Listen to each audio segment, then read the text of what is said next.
साईबाबांच्या दर्शनासाठी आता ग्रामस्थांना ओळखपत्र सक्ती करण्यात आली आहे। न्यायालयाच्या आदेशानंतर मंदिर सुरक्षा विभागाने हा निर्णय घेतलाय। सुरक्षेच्या कारणास्तव ग्रामस्थांना ओळखपत्र दाखवल्यावरच मंदिरात प्रवेश मिळणार आहे। त्याचबरोबर गेटवर ग्रामस्थांची तपासणी देखील करण्यात येणार आहे।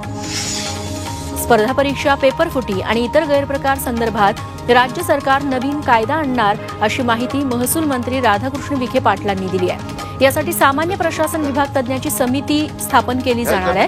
ही समिती अभ्यास करून कायदा करण्याच्या संदर्भात राज्य सरकारला शिफारस करेल। तलाठी भरती प्रक्रियेत झालेल्या गैरप्रकारावरून राज्य सरकारने हा निर्णय घेतलाय। राज्यातील पोलीस पाटील संघटना नागपूर विधान भवनावर धडकली।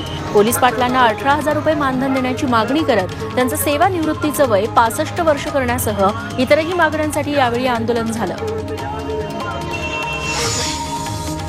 राज्यातल्या प्रत्येक जिल्ह्यात 1.5 महिन्यांपासून आरोग्य कंत्राटी कर्मचाऱ्यांचं आंदोलन सुरू आहे। त्याचाच भाग म्हणून संपूर्ण महाराष्ट्रातून कंत्राटी कर्मचाऱ्यांनी नागपुरात हिवाळी अधिवेशनावर मोर्चा काढला।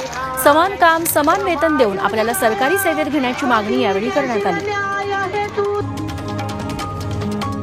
वंचित बहुजन आघाडीचे नेते प्रकाश आंबेडकर यांनी संसदेच्या सुरक्षा त्रुटींवरून टीका केली। लोकसभा अध्यक्ष आणि प्रशासनात समतोल नसल्याने अशा घटना घडत असल्याचा आरोप त्यांनी केला। तर संसदेच्या सुरक्षेची जबाबदारी दिल्ली पोलिसांवर देणं ही सर्वात मोठी चूक असल्याचं ते म्हणाले। संसदेवरती निदर्शनं करणारे सर्वजण एकमेकांना ऑनलाईन ओळखत होते अशी माहिती आता हाती आली आहे। ते भगतसिंग फॅन क्लबशी जोडले गेले होते। 1.5 वर्षांआधी मैसूरमध्ये त्यांची भेट झाली होती। तिथंच त्यांनी कट रचायला सुरुवात केली। तर काही महिन्यांआधी चौघांनी संसदेत घुसखोरी करण्याच्या प्लॅनला अंतिम स्वरूप दिलं होतं। संसदेची काल सुरक्षा व्यवस्था भेदल्यानंतर आज सुरक्षा यंत्रणा अलर्ट झाली आहे। संसद भवन आणि परिसरात कडेकोट पोलीस बंदोबस्त तैनात करण्यात आलाय। संसदेच्या सर्वच प्रवेशद्वारावर बॅरिगेड्स लावण्यात आले। संसद भवन परिसरातील रस्त्यावरून जाणाऱ्या वाहनांची कसून चौकशी केली जाते।